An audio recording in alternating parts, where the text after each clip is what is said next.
Sir light चली गई।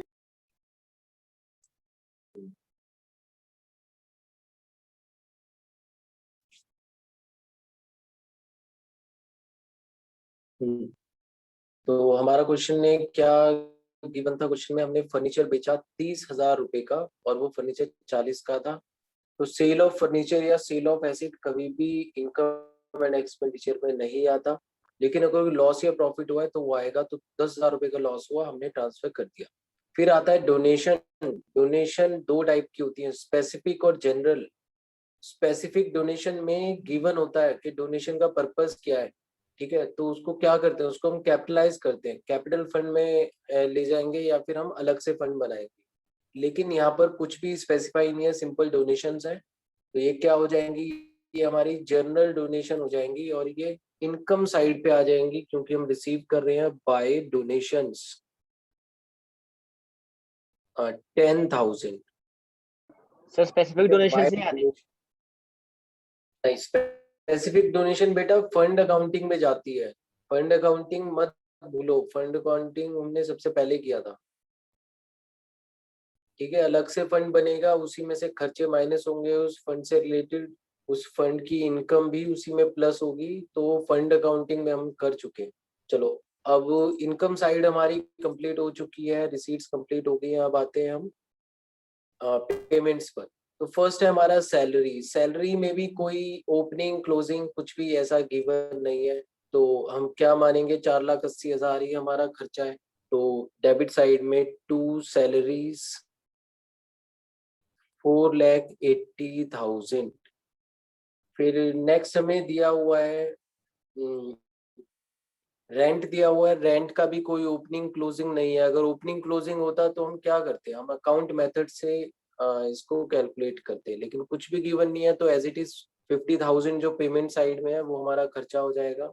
फिर स्टेशनरी, ठीक है। अब स्टेशनरी स्टेशनरी में भी कोई ओपनिंग क्लोजिंग नहीं है, तो ये भी हमारा खर्चा हो जाएगा, ठीक है। स्टेशनरी कभी भी एसेट नहीं होता है, कभी उसको एसेट मानकर बैलेंस शीट में ले जाओ, स्टेशनरी हमारा खर्चा ही होगा। फिर आता है डिफेंस बॉन्ड्स। हमें क्वेश्चन में गिवन है डिफेंस बॉन्ड्स।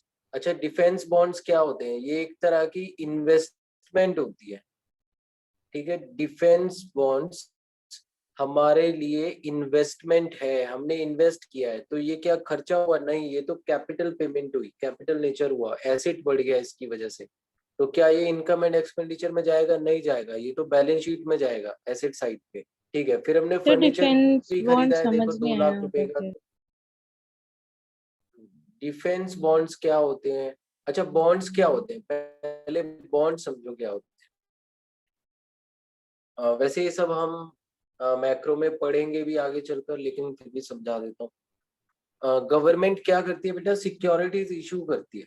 अब आरबीआई का हमने सेंट्रल बैंक का एक हमने गवर्नमेंट्स बैंक हमने उसका फंक्शन पढ़ा था, उसके अंदर हमने ये भी समझा था कि आरबीआई क्या करता है, सेंट्रल बैंक गवर्नमेंट का अकाउंट मेंटेन करेगा, प्लस रिसीट एंड पेमेंट करेगा on behalf of government, plus securities भी इशू करेगा, sale and purchase of securities on behalf of Indian government.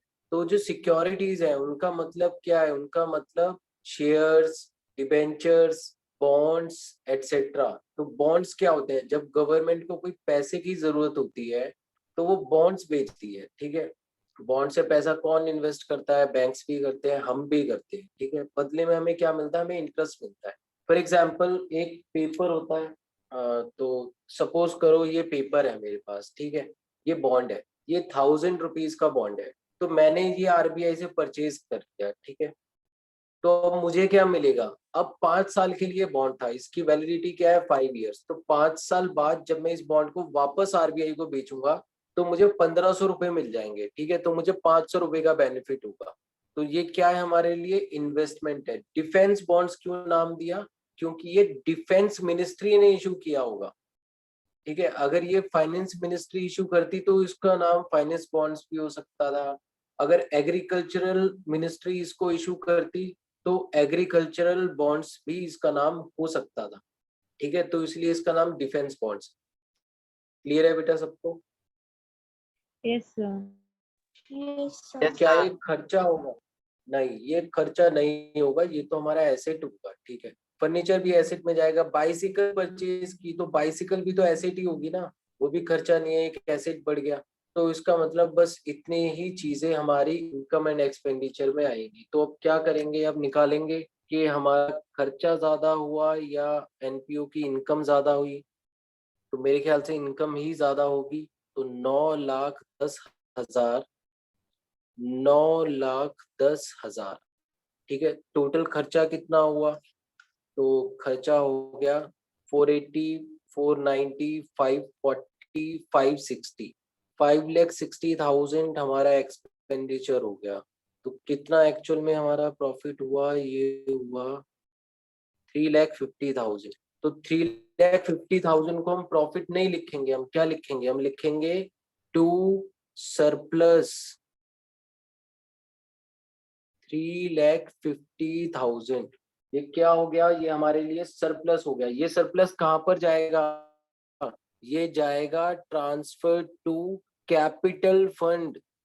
ये कैपिटल फंड में चला जाएगा। तो हमारा क्वेश्चन कंप्लीट हो गया। सबको क्लियर है बेटा क्वेश्चन? Yes, sir.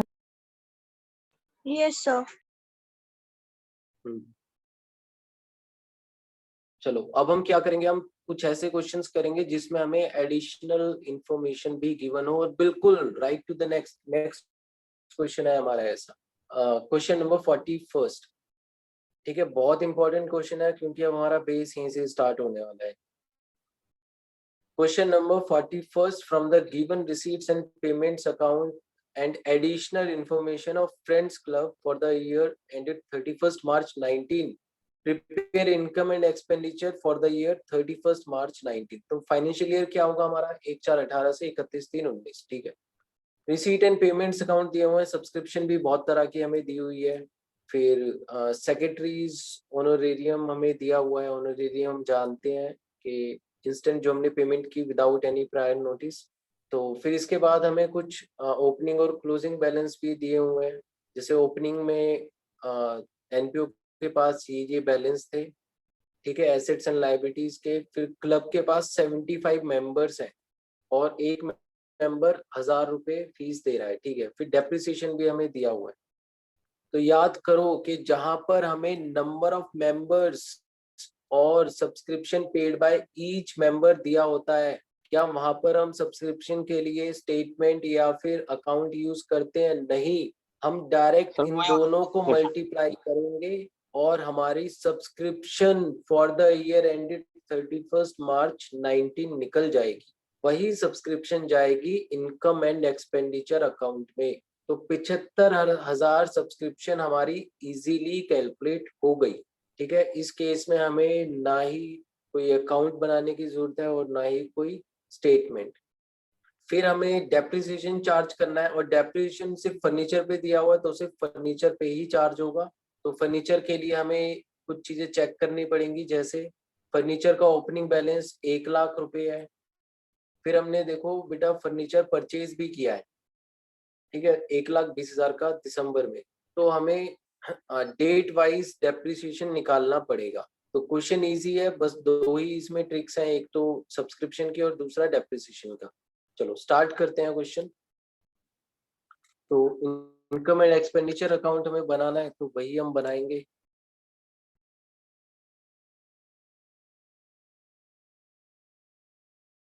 क्या एग्जाम में इस तरह के क्वेश्चन आते हैं? नहीं, एग्जाम में इस तरह का क्वेश्चन नहीं आएगा। 6 से 8 नंबर तक का क्वेश्चन एक सिंगल क्वेश्चन आने के चांसेस रहते हैं। Income and expenditure account, particulars rupees. तो सबसे पहले हम क्या करेंगे, इनकम के साथ स्टार्ट करेंगे। तो इनकम साइड पे हमें डोनेशन गिवन है और डोनेशन में कोई भी ओपनिंग क्लोजिंग गिवन नहीं है, ना ही कोई स्पेसिफिक डोनेशन गिवन है। तो इसको हम जनरल डोनेशन मानेंगे और इनकम में क्रेडिट कर देंगे, ठीक है। फिर इसके बाद है sale of old sports material, ठीक है। तो मैं क्वेश्चन शो कर रहा हूँ, क्वेश्चन को देखो। Sale of old sports material, तो क्या ये हमारी इनकम होगी? नहीं, ये हमारी इनकम नहीं होगी। हमने अपना एसेट बेचा है, चाहे बहुत कम का बेचा है, तो ध्यान रखना ये इनकम हमारी नहीं होगी, ठीक है। ये क्या होगा, ये तो एसेट बेचा है, अगर इस पे कोई प्रॉफिट या लॉस होता तो उसको हम यहाँ पर डालते।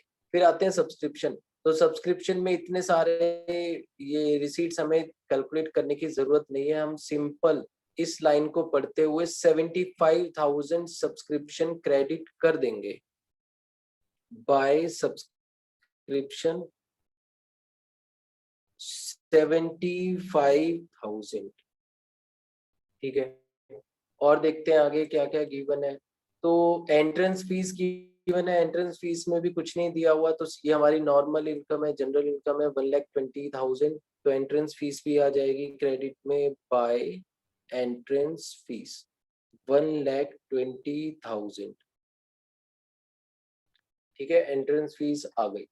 अब आते हैं एक्सपेंडिचर के लिए। तो सबसे पहले हमने क्या किया, हमने फर्नीचर परचेज किया। तो फर्नीचर परचेज करना खर्चा नहीं होता, ये कैपिटल नेचर है तो नहीं आएगा। सैलरीज है 1 लाख, कोई भी ओपनिंग क्लोजिंग गिवन नहीं है, नहीं। सैलरी के लिए आउटस्टैंडिंग का ओपनिंग गिवन है, ठीक है। सैलरीज के लिए आउटस्टैंडिंग का ओपनिंग गिवन है। अब हमें क्या करना पड़ेगा, हमें अकाउंट बनाना पड़ेगा सैलरी का, ठीक है। अब हमें अकाउंट बनाना पड़ेगा, तो चेक करते हैं अकाउंट कैसे बनाएंगे।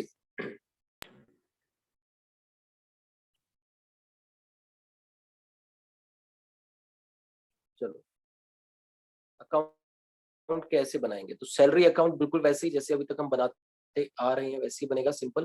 तो यहाँ पर भी हम दो अकाउंट्स को मर्ज कर रहे हैं सैलरी में, एक तो आउटस्टैंडिंग सैलरी और सैलरी, नाम क्या रखेंगे, सैलरी अकाउंट, ठीक है। आउटस्टैंडिंग का ओपनिंग बैलेंस गिवन है, कितना है ओपनिंग बैलेंस, ओपनिंग बैलेंस है 6,000। समझ में आ रहा है बेटा सबको? Yes, sir. संयम, यथार्थ, मृदुला, सबको समझ में आ रहा है? Yes, sir. Yes, sir. क्या समझ Yes, में आ रहा है बेटा? आउटस्टैंडिंग सैलरी एसेट होता वो क्रेडिट है या साइड फिर में, लाइबिलिटी होता है? सर क्रेडिट साइड में जाएगा तो लाइबिलिटी यस हो। क्यों कर रहे हो, सबका ध्यान कहाँ पर है? क्लास में मन नहीं लग रहा, नहीं समझ में आ रहा तो मुझे बताओ ना, बस यस करते रहोगे क्या फायदा, समझ नहीं आएगा। तो ओपनिंग बैलेंस सैलरी का क्रेडिट साइड में आएगा, आउटस्टैंडिंग सैलरी का लाइबिलिटी है हमारी, तो ओपनिंग बैलेंस आया क्रेडिट साइड में, आउटस्टैंडिंग सैलरी, ठीक है। अब क्या आउटस्टैंडिंग का क्लोजिंग बैलेंस गिवन है, नहीं गिवन तो जीरो मानो, ठीक है। प्रीपेड सैलरी कुछ भी गिवन नहीं है। फिर हमें क्या दिया हुआ है क्वेश्चन में, क्वेश्चन हमसे कह रहा है कि हमने सैलरी पे की है, कितनी, 1,00,000 रुपए की पे की है। तो क्या एंट्री होती है इसकी, सैलरी टू कैश, तो टू कैश और बैंक 1,00,000, 1,00,000 रुपए की सैलरी पे हो गई। अब करो बैलेंसिंग, तो यहाँ पर आएगा 1,00,000, यहाँ पर भी 1,00,000, तो बैलेंस कितना आया 94,000। ये कहाँ पर जाएगा, by income and expenditure account, कितना जाएगा 94,000 जाएगा। सबको क्लियर है? Yes, sir. Yes, sir. 94,000। चलो नेक्स्ट देखते हैं क्या गिवन है। तो नेक्स्ट हम गए सेक्रेटरीज ऑनोरेरियम पे, कोई भी ओपनिंग क्लोजिंग कुछ भी गिवन नहीं है, तो ये सिंपल हमारा खर्चा होगा 4,000, चला जाएगा यहीं पर टू सेक्रेटरीज ऑनोरेरियम 4,000। चलो नेक्स्ट आते हैं। तो नेक्स्ट है हमारा बुक्स हमने परचेज किया 44,000 की। तो बुक्स बेटा कभी भी खर्चा नहीं होता, ये हमारी क्या बनेंगी, ये एसेट्स बनेंगी, ठीक है। ये खर्चा हमारे लिए नहीं होगा क्योंकि बुक्स 1 साल चलेंगी, तो ये खर्चा नहीं है, ये एसेट्स है, या उससे ज्यादा भी चल सकती है। तो इसको हम बैलेंस शीट में एसेट में ले जाएंगे, इनकम एंड एक्सपेंडिचर में नहीं आएगा। अब क्या रह गया हमारा, अब रह गया हमारा डेप्रीसिएशन फर्नीचर पे, ठीक है। अब फर्नीचर अकाउंट बना सकते हैं चाहे तो, इसको हम वैसे भी वर्किंग नोट्स में भी कैलकुलेट कर सकते हैं। तो ओपनिंग में फर्नीचर था 1,00,000 रुपया, ठीक है। और फर्नीचर हमने कुछ परचेज किया है 1 दिसंबर को 1,20,000, तो इसमें अकाउंट बनाने की जरूरत नहीं है, इसको तो हम वैसे ही फाइंड आउट कर लेंगे।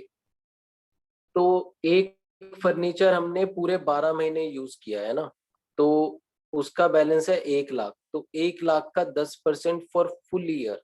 फिर एक फर्नीचर हमने दिसंबर में परचेज किया है 1,20,000 का, इस पे 10% डेप्रिसिएशन लगेगा, लेकिन इस पे कितने महीने का लगेगा? इस पे सिर्फ 4 महीने का लगेगा।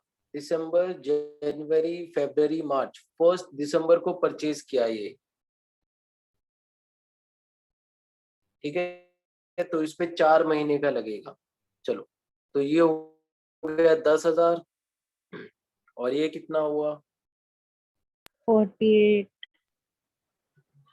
48 कैसे आएगा? 4,000 आएगा। से 4,000। तो वो 48 कितना आया इसमें? सर मैंने वो काटा नहीं था कुछ, मतलब 14,000 हमारा टोटल डेप्रिसिएशन आया, तो हमने लिखा टू डेप्रिसिएशन 14,000, ठीक है। तो हम सभी एंट्रीज कर चुके हैं। अब हमें क्या करना है? अब हमें सिंपल अपना जो भी सरप्लस या डेफिसिट आएगा वो हमें कैलकुलेट करना है, ठीक है। देखते हैं कौन सी साइड ज्यादा है, तो इसमें भी मुझे क्रेडिट साइड ही ज्यादा लग रही है। टोटल करते हैं 9,000, फिर 13, 2,39,000, ठीक है, 2,39,000, ठीक है। टू सरप्लस, तो इसमें भी हमारा सरप्लस ही आएगा। कितना आएगा? 94 प्लस 4, 98 प्लस 14, 1,12,000 माइनस कर दो तो कितना आया? 1,27,000। तो 1,27,000 क्या हो गया? ये हमारा इनकम ओवर एक्सपेंडिचर हो गया। तो ये क्या हुआ हमारे लिए? ये हमारे लिए सरप्लस हो गया, और ये वहां पर जाएगा, ये जाएगा हमारा कैपिटल फंड में जाकर ऐड हो जाएगा, ठीक है। कहाँ पर इसको हम ट्रांसफर करेंगे? जैसे प्रॉफिट को कैपिटल में करते थे, इसको हम ट्रांसफर करेंगे, transfer to capital fund. Clear है बेटा सबको? Yes sir. Yes sir. ठीक है, तो अब yes sir होमवर्क में क्वेश्चन लिखना स्टार्ट करो सभी। कौन कौन से क्वेश्चन करोगे होमवर्क में? तो बिल्कुल नेक्स्ट क्वेश्चन है हमारे पास, एक बिल्कुल नेक्स्ट ही क्वेश्चन है हमारे पास।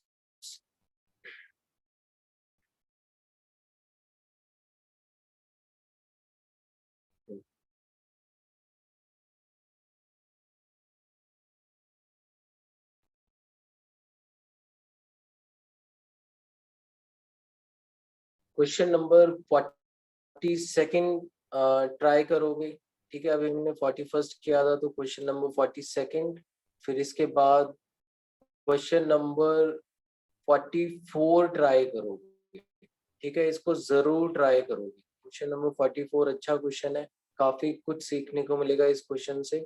और थर्ड जो क्वेश्चन होगा वो होगा क्वेश्चन नंबर 45, ठीक है। तो कौन कौन से क्वेश्चन? 42, 44 एंड 45, 42, 44 एंड 45, ये 3 क्वेश्चंस होमवर्क में जरूर ट्राई करो। क्लियर है बेटा सबको? कुछ पूछना है आज की क्लास में? Clear sir. ठीक है, तो आज के लिए हम यहीं पर रुकेंगे, नेक्स्ट क्लास में सेम टाइम पर मिलते हैं। तब तक सभी अपना बहुत अच्छे से ख्याल रखो और पढ़ाई जरूर करो, ठीक है। Thank you sir. Thank you sir sir. Welcome.